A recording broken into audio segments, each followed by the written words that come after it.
Oi, turma, como é que vocês estão? Aqui é a professora Amanda e hoje a gente vai falar sobre os governos totalitários, especificamente do nazismo alemão e do fascismo italiano. Esse período que a gente vai estudar é o período entre guerras, que acontece do fim da Primeira Guerra Mundial, 1918, para o começo da Segunda Guerra Mundial, 1938. Esses mais ou menos 20 anos muito turbulentos da nossa história vão ser decisivos para os acontecimentos seguintes, como a Segunda Guerra Mundial. Vai ser um período de forte crise, pautado pela crise de 29, que vai se espalhar pelo mundo, a crise do capitalismo liberal, e também pelas consequências e amarguras deixadas na Primeira Guerra Mundial, que vai gerar muito empobrecimento e sentimentos de revanche em vários países. Então vamos lá? Bem, primeiro, qual é a definição de um governo totalitário? Um governo totalitário é aquele tipo de governo em que todos os poderes ficam concentrados na mão de um partido político e de um governante. Daí o nome totalitarismo, total. Esse líder, ele é considerado chefe da nação, ele é adorado, cultuado e ele controla todos os setores sociais, como as atividades sociais, econômicas, políticas, culturais e até a religiosa. Acontece em vários países, não apenas na Itália e na Alemanha, vai acontecer também em Portugal, na Espanha, por exemplo, no Japão, mas a gente vai focar nos dois modelos mais conhecidos. Bem, para entender direitinho o que é um governo totalitarista, a gente tem que saber as características básicas. Veja, o nazismo alemão e o fascismo italiano têm algumas diferenças, porém eles têm muitas características em comum. Quais são essas características? Primeiro, o nacionalismo extremo. O Estado e a pátria estaria acima dos cidadãos, estaria em cima das nossas necessidades individuais. Todas as pessoas devem se sacrificar pela pátria, sacrificar trabalhando por ela, seus direitos trabalhistas e sacrificar também suas liberdades individuais. Só era permitido ter um único partido político, que era o partido que controlava o Estado e estava ligado diretamente ao chefe. Era uma coisa só, a figura do líder, o Estado e o partido. O militarismo era outra característica central. Nessa sociedade totalitarista, a democracia era vista como uma fragilidade, as pessoas se manifestarem, dizerem tudo o que pensavam. E como era visto como uma fragilidade, a forma de conter os diversos movimentos sociais e manifestações era através da violência. E para isso era preciso uma forte base policial, militar, de segurança. Além disso, o militarismo era muito importante para as pretensões expansionistas desses países na Segunda Guerra Mundial, ou seja, de invadir outros territórios. Tem uma frase muito famosa do Mussolini, da Itália, que explica o que é corporativismo. Ele fala: tudo para o Estado, nada fora do Estado, nada contra o Estado. Os nossos interesses deveriam ser os interesses do Estado. O Estado ele era um organismo e todo mundo tinha que fazer sua funçãozinha sem reclamar. E o Estado controlava tudo. Ou seja, era um corpo organizado. O anticomunismo também era uma característica central. Eles perseguiam os comunistas e os socialistas. Eram seus inimigos diretos em todos os modelos fascistas em todos os lugares do mundo. Como a gente está falando de uma sociedade que se preocupava em controlar tudo, inclusive a economia, eles eram anti o liberalismo. Ou seja, eles não achavam que a economia deveria correr livre, como no capitalismo liberal. Eles achavam que o Estado deveria controlar a economia. Bem, a xenofobia já é um resultado de todo esse nacionalismo exagerado. A xenofobia é o ódio a quem não é da sua pátria, aos estrangeiros.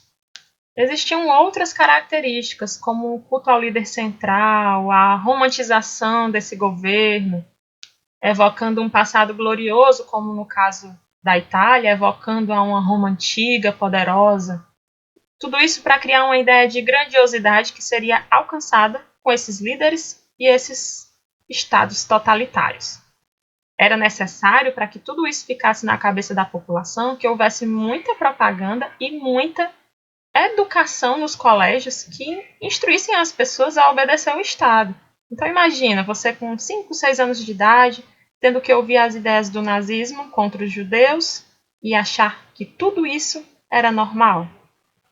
Bem, existem outras características que são exclusivas do nazismo, e a gente vai estudar elas mais um pouquinho para frente. Vamos continuar.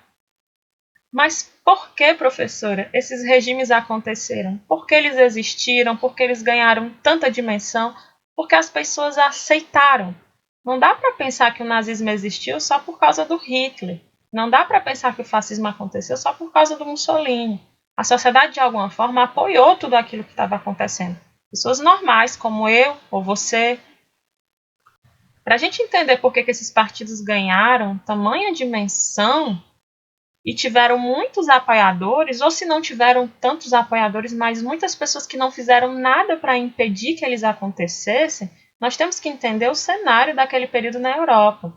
Como eu já previ para vocês, falei anteriormente, era uma Europa depois da Primeira Guerra Mundial, era uma Europa quebrada pela crise de 29, que começa nos Estados Unidos, como a gente estudou na aula passada, mas que se espalha pelos outros países, impedindo a reconstrução europeia.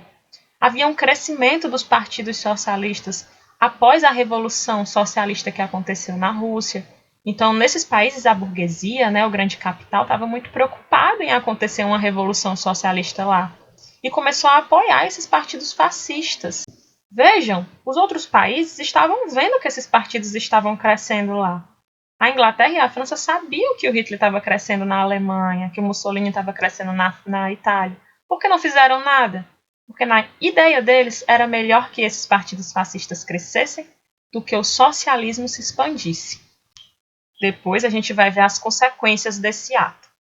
No caso da Alemanha, principalmente, também há uma insatisfação muito grande com as imposições do Tratado de Versalhes, que foi o tratado que culpou ela pela Primeira Guerra Mundial, que ela teve que pagar uma dívida muito grande, perdeu vários territórios, foi proibida de ter um exército com mais de 100 mil homens, não podia produzir armas, enfim. A Alemanha ficou numa situação de extrema miséria e levou muito tempo para ela se recuperar.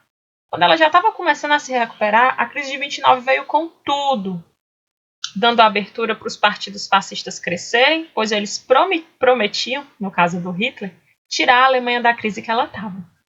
Para quem não conhece, esses são os principais ditadores fascistas. A gente tem aqui o Mussolini da Itália, que a gente está estudando, e o Hitler da Alemanha. Em Portugal tivemos o Salazar e o Franco na Espanha. Houve outros partidos fascistas, como o do Japão, Enfim, esses são os principais na Europa. Agora a gente vai ver como o fascismo italiano tomou o poder na Itália com o Mussolini. Bem, quando termina a Primeira Guerra Mundial, a Itália sai super insatisfeita com os resultados da guerra, com muitas dívidas, desemprego, inflação. Apesar dela ter ficado do lado dos países que venceram no fim da guerra, que foi a França e a Inglaterra, o que foi prometido a ela não foi dado, e eles se sentiram muito injustiçados com isso. Diante dessa crise, começaram a surgir muitos partidos políticos na Itália, como, por exemplo, o Partido Socialista, que já existia, mas agora ele vai ganhar mais força com o Partido Comunista. Em contrapartida a esse partido socialista crescendo, a gente vai ter o surgimento de grupos armados anticomunistas crescendo na Itália, que eram os chamados camisas negras, que saíam às ruas para poder perseguir e agir com violência contra os comunistas. Em dado momento, eles vão perceber que para poder eles crescerem dentro da sociedade italiana, eles precisavam se legalizar, virar um partido político para concorrer nas eleições e tomar mais espaço na sociedade. Eles vão receber muito apoio da burguesia daquela época italiana que não queria que acontecesse uma revolução na Itália, existia esse medo. E vão apoiar o partido do Mussolini fascista. Bem, nessa imagem que vocês estão vendo, vocês podem ver um desses grupos armados dos camisas negras, quando eles iam às ruas perseguir os comunistas. Porém, o Partido Fascista não vence nas eleições na Itália, eles são derrotados. Diante dessa derrota, eles acham por bem fazer uma marcha em Roma juntando 50 mil camisas negras e exigindo que, mesmo não tendo vencido nas eleições, Mussolini, que era o líder do Partido Fascista, deveria ser colocado no poder. E, por incrível que pareça, eles não encontram resistência da sociedade, para você ver como é importante se impor. Mussolini, então, assume o poder e implanta uma ditadura. Ele passa a ser chamado de Duce, que é chefe em italiano, e assina um acordo com a Igreja Católica que promete apoiar o Partido Fascista através do Tratado de Latrão de 1929, criando ali o Estado do Vaticano, que Mussolini reconhece como sendo da Igreja Católica. Daí nós temos todas aquelas características acontecendo, com a perseguição aos opositores, fechamento de partido, controle do ensino e comunicação, patriotismo, treinamento físico e exaltação ao líder Dulce. A Itália começa então sua expansão territorial, invadindo a África, por exemplo. Bem, vocês podem imaginar que isso aqui vai gerar talvez uma segunda guerra. Vamos continuar. E na Alemanha, como foi que o Hitler conseguiu tomar o poder e se transformar no líder nazista? Também só podemos entender isso através da situação que a Alemanha estava antes do Hitler tomar o poder.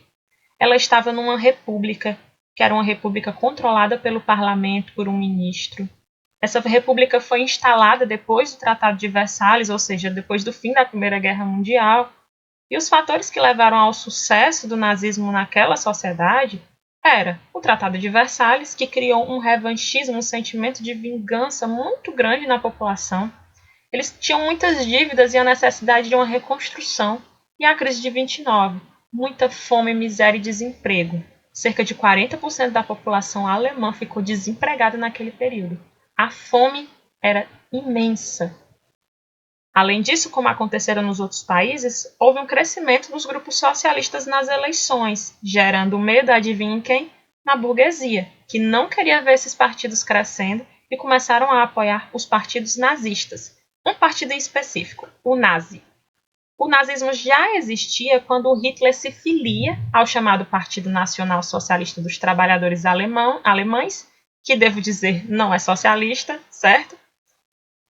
E que, na verdade, existia para combater as manifestações da esquerda na Alemanha, que eram as manifestações socialistas e comunistas. Assim como os italianos, eles também tinham os seus grupos armados, violentos, só que lá eram os camisas negras, aqui era a SA, que eram as chamadas seções de assalto, ou camisas pardas. Era um grupo paramilitar que também ia às ruas gerar violência e perseguir opositores. Eram apoiados pela burguesia e também foram derrotados nas eleições. Não conseguiram se impor de forma democrática do mesmo jeito. Há também uma tentativa de golpe em 1923, em Munique, só que, diferente da Itália, esse golpe vai ser fracassado e as pessoas que participaram, os líderes, vão ser presos.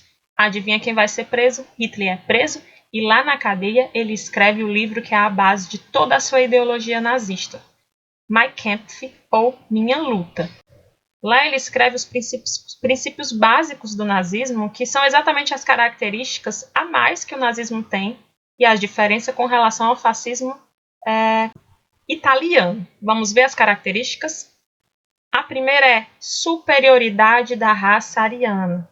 Eles acreditavam que o povo alemão descendia de uma raça pura, superior, criando inclusive medições de tamanho da orelha, da cabeça, fazendo uma busca no seu passado familiar para ver se você não tinha nenhuma ascendência que pudesse gerar impureza na sua raça. A raça ariana era considerada superior a qualquer outra raça.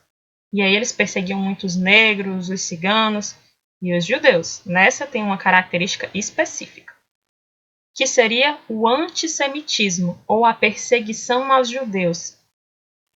Eles acreditavam que os judeus faziam parte de um grande plano com a França e a Itália, e a Inglaterra, para poder deixar a Alemanha na miséria. Eles eram inimigos do povo.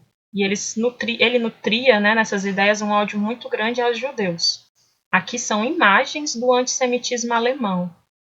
Placas dizendo para os alemães, para os judeus, não entrarem nos espaços, placas dizendo que que era fora judeus, placas para pessoas que eram casadas com judeus, se intitulando de porcos. A Noite dos Cristais, que ficou muito conhecida por aquele filme A Menina que Roubava Livros, em que eles tacam fogo nos livros, nos templos, nas sinagogas judaicas na Alemanha. E a outra característica específica é o expansionismo, ou seja, a teoria do espaço vital. Ora, se eles eram uma raça superior a todas as outras, eles tinham o direito de se expandir pelo mundo e que eles iriam prevalecer, já que eles eram superiores. Essa teoria aqui foi uma teoria que deu muita margem ao início da Segunda Guerra Mundial, pois é daí que eles vão começar a invadir os vizinhos e gerar problemas com os outros países. Até então, ninguém estava falando nada do nazismo. Bem, quando começa a crise de 29, há um grande enfraquecimento da Alemanha e o Hitler acaba saindo da prisão como se ele fosse um grande herói exaltado pela população. E aí ele é nomeado chanceler, ou seja, primeiro-ministro. Depois, com a morte do presidente, Hitler é enfim nomeado Führer, ou seja, chefe, guia do povo, e ele inicia o Terceiro Reich, ou Império, e coloca em prática toda a sua doutrina nazista. Vamos deixar claro que a Alemanha, nem antes e principalmente durante o governo do Hitler, vai obedecer ao Tratado de Versalhes. Eles eram proibidos de ter armas. Eles vão produzir muitas armas. Eles não poderiam ter um exército maior de 100 mil homens. Hitler vai juntar uma juventude inteira militar para poder lutar na Segunda Guerra. Para ele controlar a sociedade da forma que ele queria, ele cria as SS, que são seções de segurança, a polícia e a Gestapo, que era a polícia secreta. E também vai usar bastante, assim como o Mussolini, da propaganda para exaltar a sua imagem. A perseguição aos judeus vai ser algo extremamente característico que vai chocar toda a sociedade, desde a expulsão deles de suas casas, a tomar todos os bens que eles tinham, a isolá-los em bairros e a enviá-los para os campos de trabalho, que nós sabemos que são os campos de concentração, onde iria acontecer depois o Holocausto, que são imagens fortes, porém necessárias para a gente entender o que aconteceu. Bem, os próximos passos desses partidos, desses estados totalitários, vocês devem imaginar que vão gerar a Segunda Guerra. E aí já é assunto para uma outra aula, ok? Tchau, tchau, pessoal!